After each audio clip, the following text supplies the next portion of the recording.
दोस्तों, क्या आपने सीक्रेट सोसाइटीज जैसा शब्द कुछ सुना है? क्या आपने इल्यूमिनाटी सुना है? अगर सुना है तो आप इसके बारे में जरूर जानते होंगे, और अगर नहीं सुना तो कोई बात नहीं, मैं हूं ना।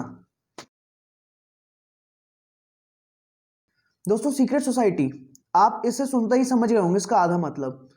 एक ऐसी सोसाइटी, एक ऐसी कम्युनिटी, एक ऐसे पीपल का ग्रुप जो अपनी आइडेंटिटी कभी भी रिवील नहीं करता। किसी को पता ही नहीं होती है कि हमारे बीच में एक ऐसी सोसाइटी चल रही है, और उसके जो मेंबर्स होते हैं वो हमेशा हिडन रहते हैं, वो हमेशा अंडर कवर चलते हैं, वो कभी भी अपनी आइडेंटिटी रिवील नहीं करते। वो सोसाइटी बस उन्हीं लोगों को पता होती है जो उसके मेंबर होते हैं, उसके अलावा किसी को नहीं। वो बस किसी एक मोटिव के लिए काम करते हैं, और वो मोटिव पॉजिटिव भी हो सकता है और नेगेटिव भी। आपने इल्यूमिनाटी शब्द सुना होगा शायद। और इल्यूमिनाटी जो है एक ऐसी सीक्रेट सोसाइटी, और वो वेस्टर्न कंट्रीज में एक्टिव है, और वो एक नेगेटिव मोटिव से काम करती है। लेकिन आज मैं आपके साथ इल्यूमिनाटी के बारे में बात नहीं करूंगा। आज आपसे बात करूंगा एक इंडियन सीक्रेट सोसाइटी के बारे में, और शायद आपने इसके बारे में सुना हो और शायद ना भी सुना हो। दोस्तों, आज हमारी सोसाइटी का नाम है उस सोसाइटी का द 9 अननोन मैन।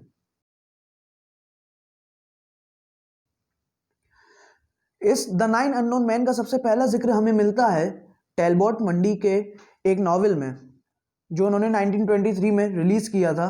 और वो जो नॉवेल था उसमें उन्होंने उसका जिक्र किया था द 9 अननोन मैन का। और उसके बाद भी उसके ऊपर कई नॉवेल लिखे गए, और कई लेजेंड्स सामने आई, और कई थ्योरीज उसके ऊपर सामने आई। और जो उस थ्योरी से मैंने अपना खुद का कंक्लूजन निकाला है, आज मैं आपको वो बताने जा रहा हूँ, द 9 अननोन। अगर सबका कंक्लूजन निकाले तो मैं आपको ये बता सकता हूँ कि द 9 अननोन मैन के फाउंडर अशोक थे। जी हाँ, आपने सही सुना, अशोक। वो मौर्यन डायनेस्टी वाले अशोका द ग्रेट, सम्राट अशोक। उन्होंने करीब 230 बीसी के हेर फेर में ये सोसाइटी को ढूंढा था। ये कलिंग लड़ाई के बाद उन्होंने इस सोसाइटी को ढूंढा था, और ये एक सीक्रेट सोसाइटी थी। उन्होंने, अशोका द ग्रेट ने दुनिया भर, माफ करिएगा, हिंदुस्तान से, पूरे इंडिया से 9 सबसे विद्वान व सबसे विश्वसनीय लोगों को इकट्ठा किया था। वो 9 लोग अपनी अपनी फील्ड्स के विद्वान थे, और वो 9 बहुत ही ज़्यादा विश्वसनीय थे, और उन्हें अलग अलग गोपनीय आइडेंटिटी दी गई थी। और इस सोसाइटी को बनाया क्यों गया था, इसका टास्क, सबसे पहले सबको एक एक किताब दी गई, और उन्हें यह कहा गया कि आप इसे अपनी नॉलेज से बढ़ाएं, इस किताब को आगे, और इसको सीक्रेट रखें। उस किताब की जानकारी वह किसी को भी नहीं दे सकते थे, उन किताबों की। उन 9 लोगों को यह निर्देश था कि वह इस किताब के बारे में कैसी भी, कोई सी भी जानकारी किसी को ना दें, और उन्हें अपनी भी पहचान किसी को नहीं बतानी कि वो ऐसी किसी एक सोसाइटी या ऐसे ग्रुप से बिलोंग करते हैं, या अशोक सम्राट से उनका कोई भी लेना देना है।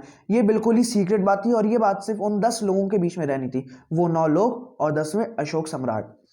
और अशोक सम्राट का ये भी कहना था उन लोगों से कि अगर कोई इसकी रिस्पॉन्सिबिलिटी छोड़ना चाहता है तो कोई बात नहीं, छोड़ सकता है, लेकिन उस इंसान को उस किताब के लिए अपना उत्तराधिकारी खुद चुनना होगा, और वो उसी की तरह विद्वान होना चाहिए, उसी की तरह विश्वसनीय होना चाहिए, और अपनी गोपनीयता बरकरार रख सके।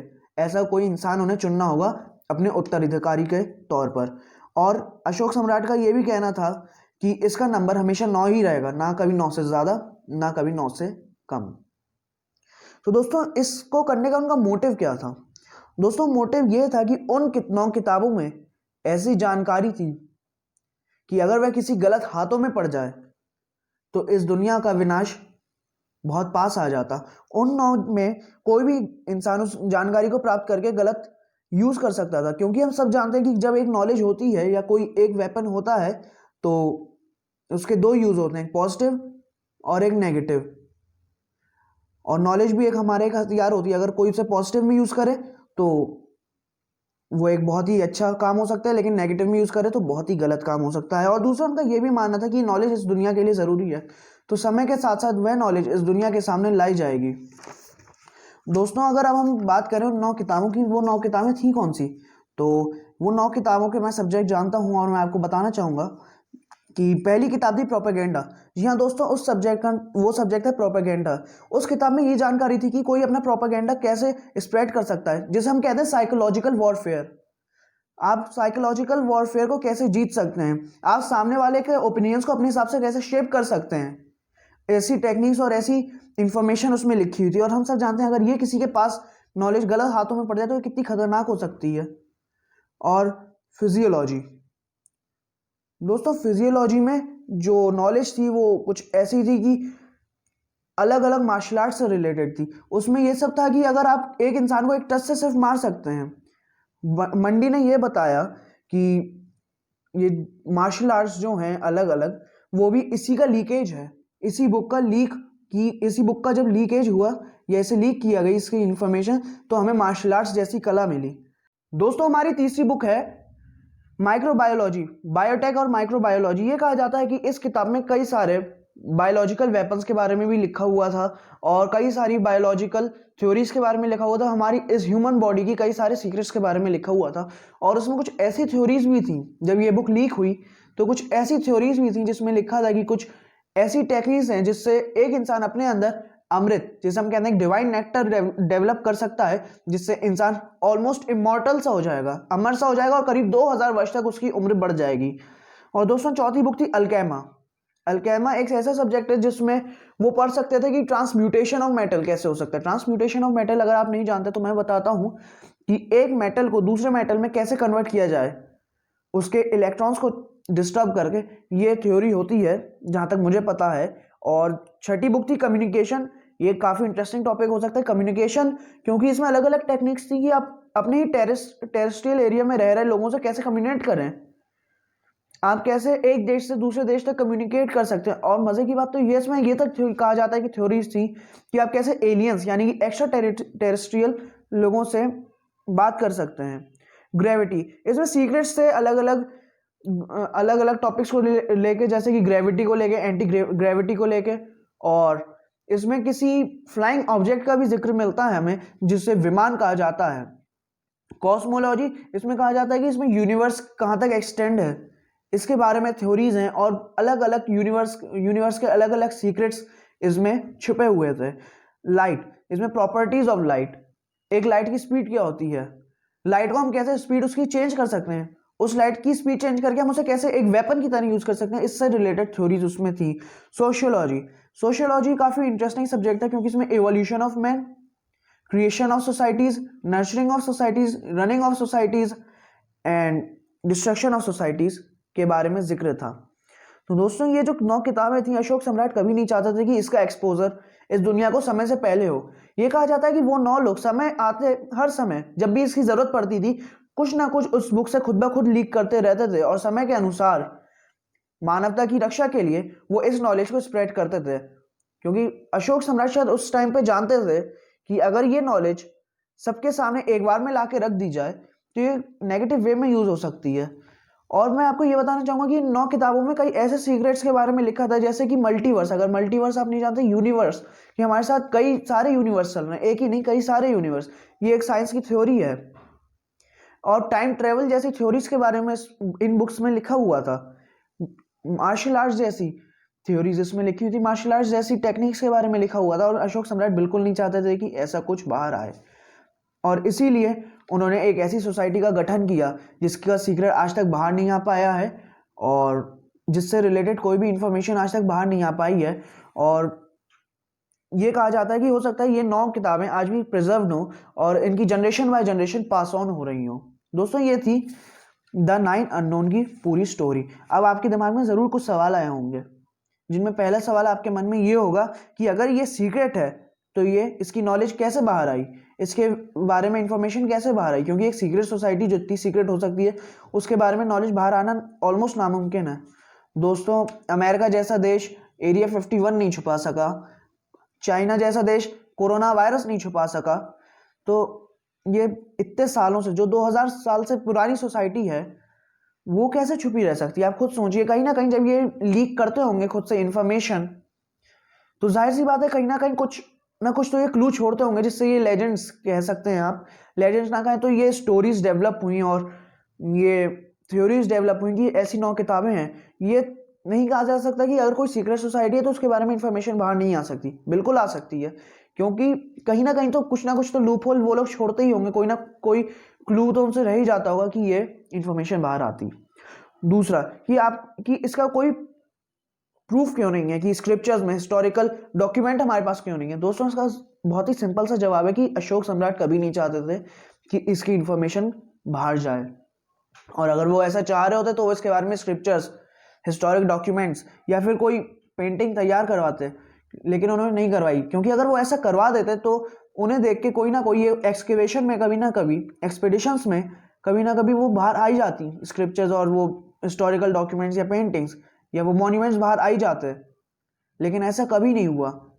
यानी वो नहीं चाहते थे कि वो ऐसा कुछ भी हो कि इसकी इंफॉर्मेशन बाहर लीक हो रही है, क्योंकि जब ऐसा वो करते तो कहीं ना कहीं वो बाहर आती। लेकिन वो ऐसा उन्होंने कभी नहीं किया कि इसकी ज़रा सी भी लीकेज हो सके।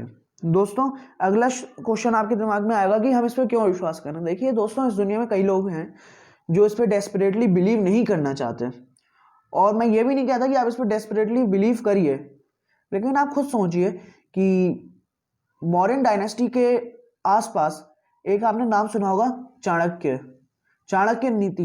तो क्या ये पॉसिबल नहीं, जब उनके पास ऐसे चाणक्य जैसे लोग थे और ऐसी जाने कितने लोग थे उनके पास, तो ऐसी नॉलेज की बुक्स उनके पास ना हो, जाहिर सी बातें होंगी। चाणक्य ने एक किताब लिखी थी, अर्थशास्त्र, जिसे हम आज तक अध्ययन करते आए और हम चाणक्य नीति पढ़ते आए हैं। यानी जाहिर सी बात है उनके पास कोई ना कोई ऐसी बुक्स थी, ऐसा कोई ना कोई सोर्स था जिससे वो इतने नॉलेजेबल इंसान बने। अगला सवाल आपके दिमाग में आता है कि जो लोग इसे फॉल्स कहते हैं, मैं उसके बारे में क्या सोचता हूँ कि ये फॉल्स क्यों कह रहे हैं। दोस्तों देखिए, इसके अपोजिट में आपको अधिकतर वेस्टर्न लोग मिलेंगे।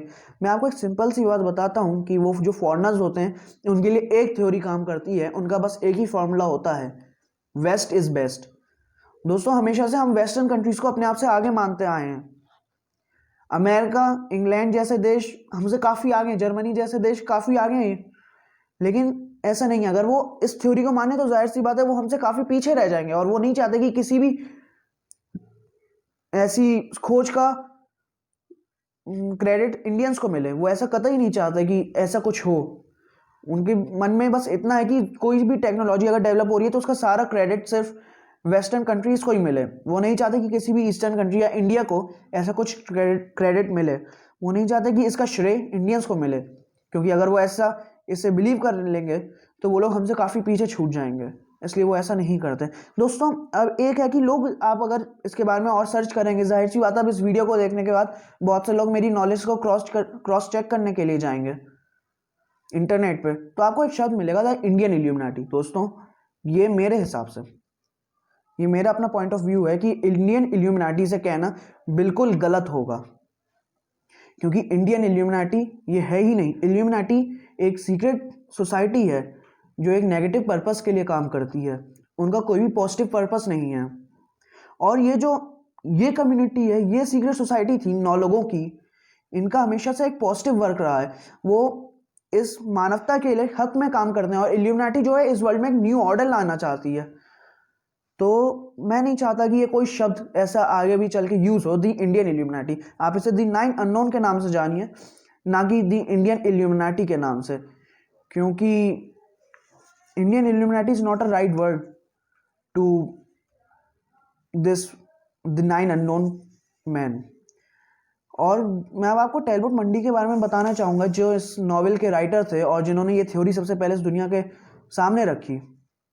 दी 9 अननोन के जो ऑथर थे, टैलबॉट मंडी, वो एक ब्रिटिश ऑफिसर थे। उन्होंने इंडिया में सर्व करा था, और ये कहा जाता है, टैलबॉट मंडी ने खुद बताया था कि जब वो इंडिया में सर्व कर रहे थे अपनी सर्विसेज, तो उन्होंने इन सब के बारे में जानकारी जुटाई और उन्हें अलग अलग स्टोरीज और अलग अलग थ्योरीज उनके सामने आई, तो उन्होंने जो कंक्लूजन निकाला वो इसमें आया। उसके अलावा आप अगर आएंगे तो मुझे अच्छे से नाम याद नहीं, और भी बहुत सारे नॉवेल्स लिखे गए। 1960 में एक नॉवेल आया जो उसके सपोर्ट में था, फिर बाद में 2013 में भी एक आया जो उसके सपोर्ट में था, और अभी JL50 एक वेब सीरीज है, वो भी इसी के सपोर्ट में बनाई गई है। तो दोस्तों, ये ऐसी बात नहीं है कि ये कोई झूठ है या हम इंडियंस झूठ फैला रहे हैं, ये सच है, और मेरा मानना है कि ये सच है, एक असली कम्युनिटी है। दोस्तों, अगर आपको आज का वीडियो ये पसंद आया हो तो प्लीज़ इसे लाइक करें, शेयर करें, और मेरे चैनल को प्लीज़ सब्सक्राइब करें, अनसब्सक्राइब ना करें। 130 से 127 खुद सोचिए कैसा लगता होगा। और अगर आपको ऐसी वीडियोस पसंद हैं तो मुझे कमेंट सेक्शन में ज़रूर बताइएगा और ऐसे टॉपिक सजेस्ट करिएगा। आपके साथ मुलाकात होगी एक और वीडियो के साथ, तब तक के लिए जय हिंद।